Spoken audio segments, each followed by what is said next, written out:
Hi, it's Edward, back with another video. Please take a moment to click the thumbs up button below and consider subscribing to the channel. Thank you for your support.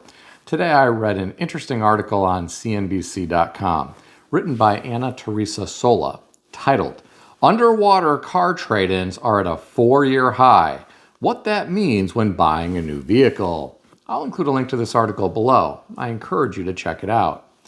According to the author, about 26.6% of trade-ins toward new car purchases had negative equity in the second quarter of 2025.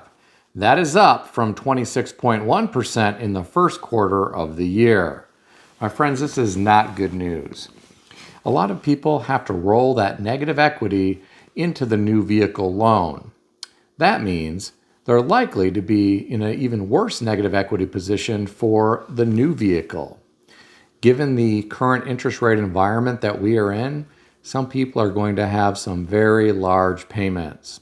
Not only that, but vehicle insurance continues to get more expensive, and so does maintenance.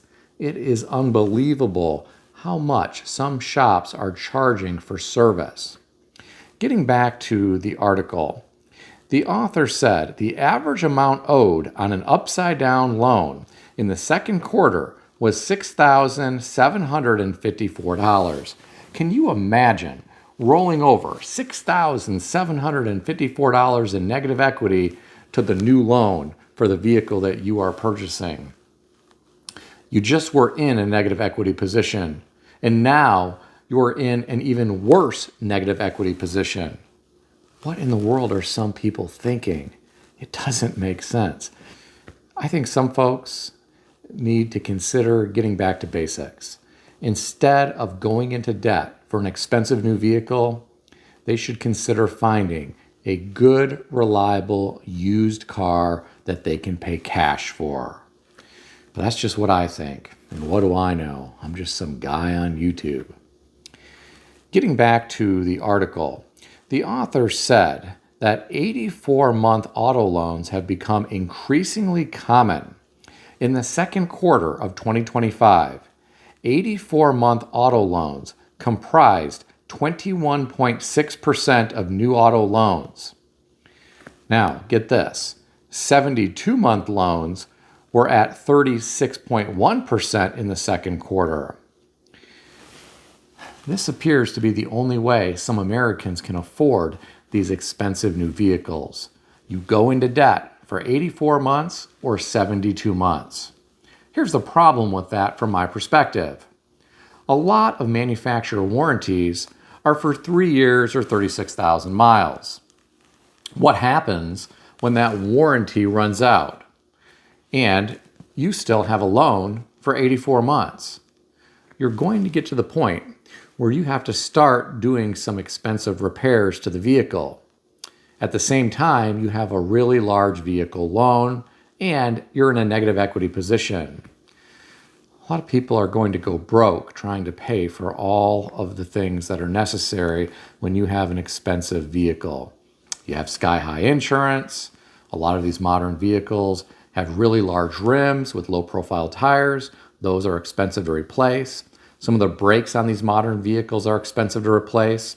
And when the warranty expires and your screen goes bad, watch out. That's going to be expensive. If you start to have mechanical problems on some of these high-tech engines, that's going to be expensive too. And it's not like you can make those repairs by yourself. A lot of these engines are crammed into these newer vehicles, and there's a lot of electronic components in the way in order to get to the part that needs to be replaced. Getting back to the article, the author said, negative equity can also be problematic if your vehicle is totaled. Well, I'm going to share a story with you.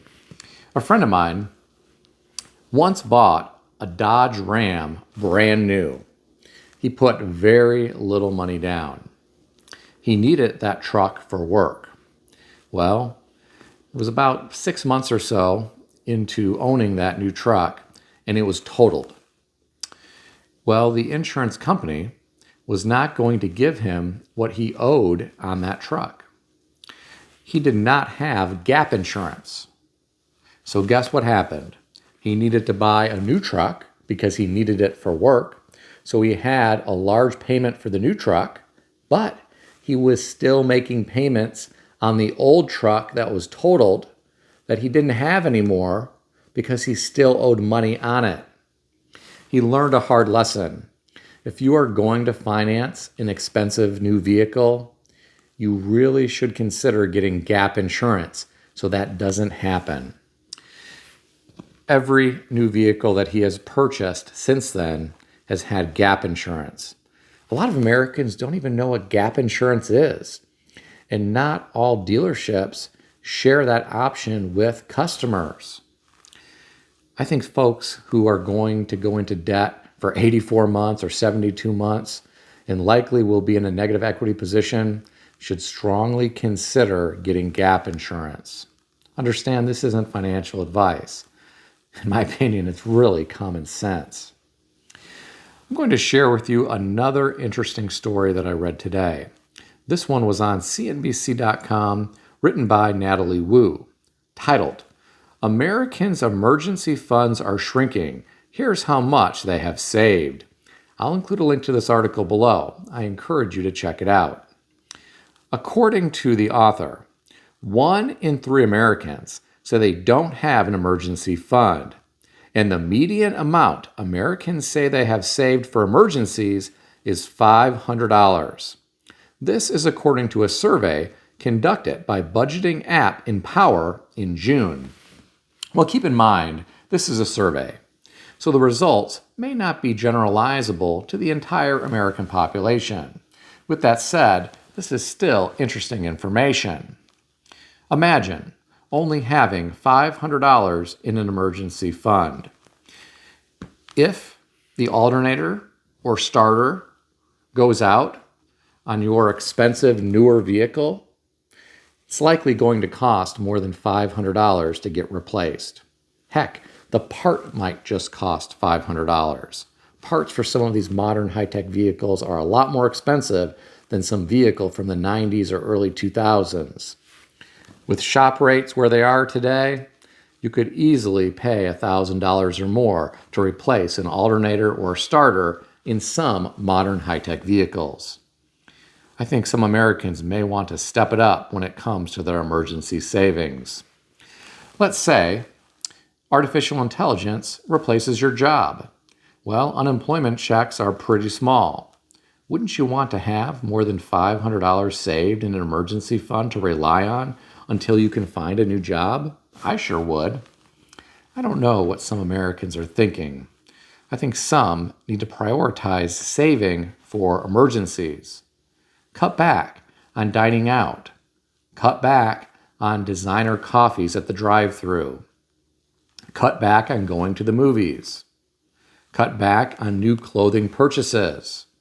Make do with the items that you already have at home. I'm curious what you think about all this. Share your thoughts in the comments section below.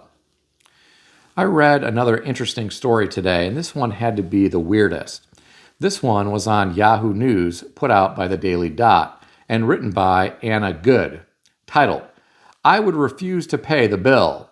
Customer says they were charged a quiet time fee at a restaurant." I'll include a link to this article below. I encourage you to check this one out as well.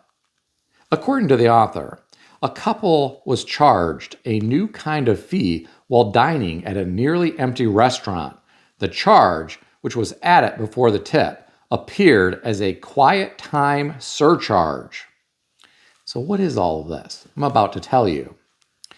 Apparently, the restaurant was very calm when they walked in. Hardly anyone was there. They decided to give this restaurant a try.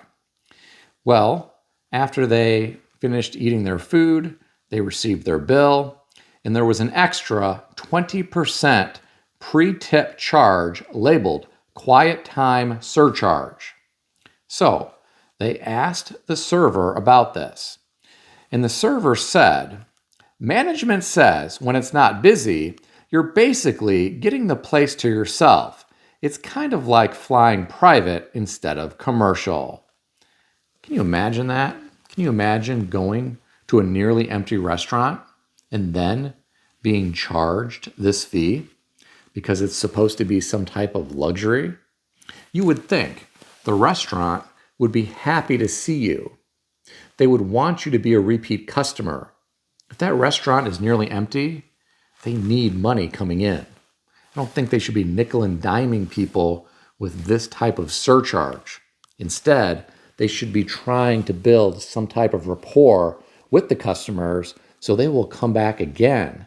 Maybe if they get a lot of customers who are happy dining there, well, they won't have this problem of having an empty restaurant. Again, that's just what I think. And what do I know? I'm curious what you think. Would you ever pay that surcharge? I sure wouldn't. I would never go back to a restaurant that charged me something like that, especially if they did not disclose it before my dining experience started. If you enjoyed this video, consider subscribing to the channel. I want to extend a special thanks to everyone who has subscribed to this channel. I want to also thank all of my channel members. If you would like to become a channel member, there is a link in the description beneath this video. You can read more about the different membership levels. Please also check out some of the great books I suggest you consider reading in the description below. I've included Amazon affiliate links to these books. As an Amazon associate, I earn from qualifying purchases. Stay healthy and wealthy. I'll see everyone in the next video.